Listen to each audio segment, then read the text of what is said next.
अजीब डरावनी लाइन।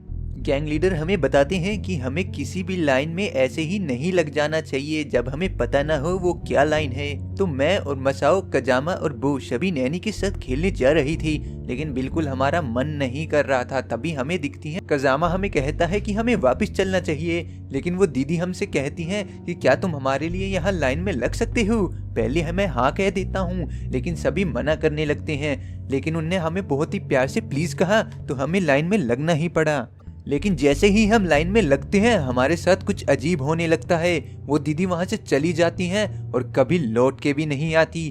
तब हम सामने खड़े अंकल से पूछते हैं कि ये लाइन किस लिए है, लेकिन वो हमें बताने से मना कर देते हैं। वहीं दूसरी तरफ नैनी हमारा अभी तक इंतजार कर रही थी कि हम सब कब उसके पास आएंगी और घर घर खेलेंगे। लेकिन नैनी को नहीं पता था कि हम इस लाइन में फंस चुके हैं। तभी मसाओ कहता है कि हमें बाहर चलना चाहिए, लेकिन वो अंकल हमें मना कर देते हैं कि हम यहाँ से बाहर नहीं जा सकते। लेकिन हम फिर भी बाहर जाने की कोशिश करते हैं, लेकिन बाहर निकल नहीं पाते। अब हम उस लाइन के अंदर फंस चुके थे।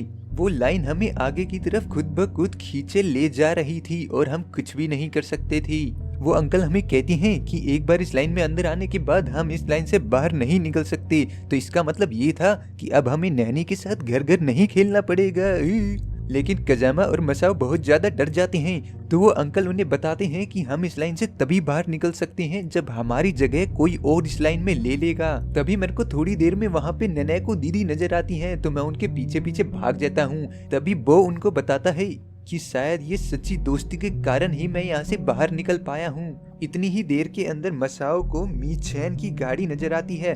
मी चैन मेरे को उस वक्त ढूंढ रही थी। तो मसाओ सोचता है कि मैं मी चैन के दोस्ती के साथ यहाँ से बाहर निकल जाऊंगा, लेकिन मसाओ बाहर नहीं निकल पाता है। लेकिन कजामा फिर बताता है कि लगता है दोस्ती दोनों साइड से होनी चाहिए ही। वहीं दूसरी तरफ नैनी अभी तक अपनी स्क्रिप्ट लिख रही थी और उसने स्क्रिप्ट को पूरा कर लिया था। वहीं दूसरी तरफ मसाओ, कजामा और बो अभी भी उसी लाइन में फंसे हुए थे। और तभी मैं वहां आ जाता हूं, क्योंकि नैना को दीदी को अपने काम से बाहर जाना था और मैं गलती से दोबारा लाइन के अंदर घुस जाता हूँ। हम सब उस लाइन से बाहर निकलने की बहुत कोशिश करते हैं, मगर निकल नहीं पाते। वो लाइन हमें बार बार आगे की तरफ खींचे ले जा रही थी। उस लाइन में आगे की तरफ एक दरवाजा था। उस दरवाजे के अंदर लोग जा रहे थे, लेकिन तभी बो सबको देख के कहता है कि यहाँ पे एक चीज नोटिस करी, इसके अंदर लोग जा तो रहे हैं, लेकिन इस दरवाजे से कोई भी बाहर नहीं आ रहा। तब हम सोचते हैं कि इसके अंदर आखिर क्या होगा। तो ये बात हम सब में से पहले मसाओ को पता लगने वाली थी, क्योंकि मसाओ हम सब में आगे खड़ा था। इस वक्त सभी बहुत ज्यादा डरे हुए थे और लाइन धीरे धीरे आगे बढ़ने लग रही थी। हमारे सामने वाले भैया उस दरवाजे के अंदर चले गए और वो कह रहे थे कि मैं तुम्हारा इंतजार कर रहा हूँ, जल्दी से आओ। हम सभी को अंदर जाने से बहुत ज्यादा डर लग रहा था।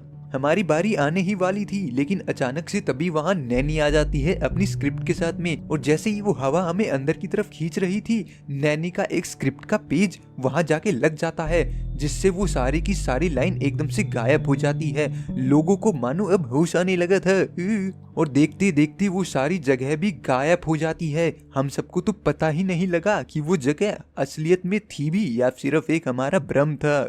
हमें हमारे गैंग लीडर की बात मान लेनी चाहिए थी और ऐसे किसी भी लाइन के अंदर नहीं लगना चाहिए था। क्या आप गैंग लीडर की बात मानते हो?